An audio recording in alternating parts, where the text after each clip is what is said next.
Dobrý den, zdravíme všechny. Rádi bychom vám představili naši absolventskou práci s názvem Hichy, chacha, chocho, na které jsme pracovali během měsíce května. Naši práci jsme se zaměřili na smích, protože smích nám prodlouží život a je důležité se aspoň jednou od srdce zasmát. Je vyjádření pozitivních emocí, radosti, štěstí či úlevy. Jak jednou někdo řekl, příroda obdařila lidi smíchem, aby jim vynahradila, že musí přemýšlet. Smích nás spojuje s ostatními členy naší skupiny a má také pozitivní vliv na učení. Schopnost smát se má každý člověk na celém světě, nezávisle na věku či kultuře. Proto jsme si pro vás připravili pár ukázek toho, s jakým smíchem se můžete setkat.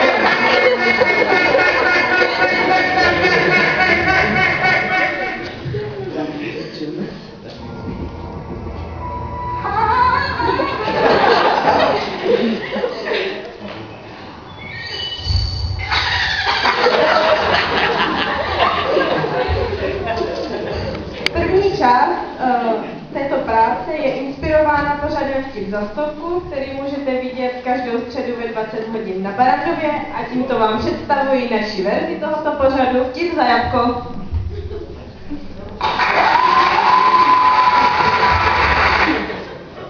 Tatíčku, zaškrtníš čokoládou z ledničky a vyneš mi Kinder vajíčka.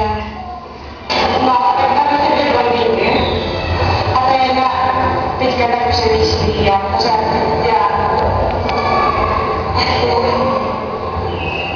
Jak to? Ale druhá zvízda. Co je ti darovat? A za peníze. Veruna. Největší divočina, úplně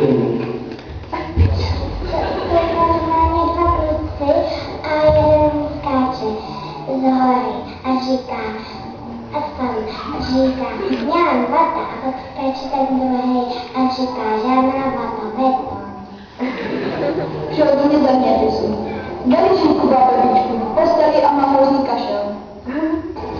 Jede a vychází speciálkou a zbytnou, tomu se jde to opravit, říká. Přijde jede speciální, já vím, co to bude, ale můj víš, perezběrky jsou ty peníče.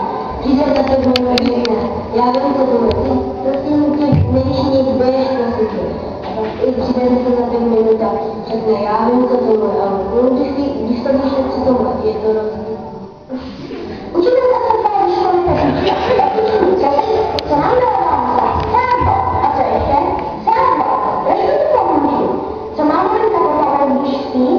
Ruku. A tak ne? Noviny. A ty? Polštář. A tak polštáři? Peníz. Takže co nám dává musa? Sábo. A já mám být polštář. Jsme nezvědní, ale jsme tak přesůra. Musíme si připravit první do jazyky. Teď bych chtěla poprosit nějakého dobrovolníka, který by řekl vtip.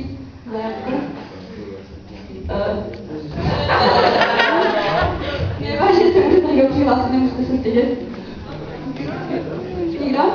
Tak pozvu fakt.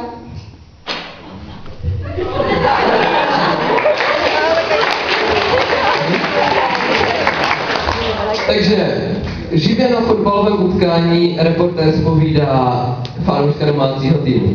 Zápas skončil bez branek, co na to říkáte? Ale fanoušek odpoví. No, my jsme s Dečou montovali. Díky.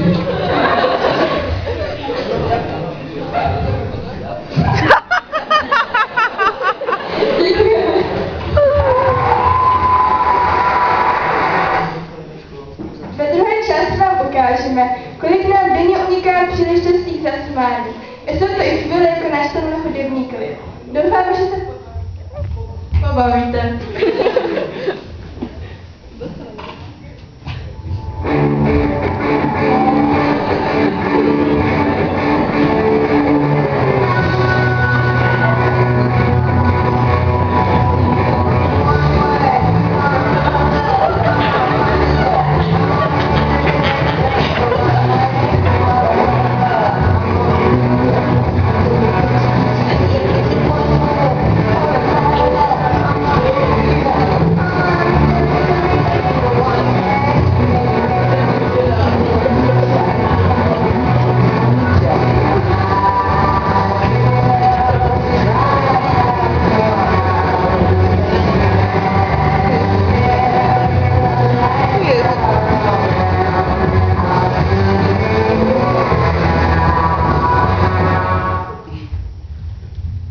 Závěrem bychom chtěli poděkovat naší garantce paní učitelce Kobrové za její odborné rady a hodnocení našich nápadů.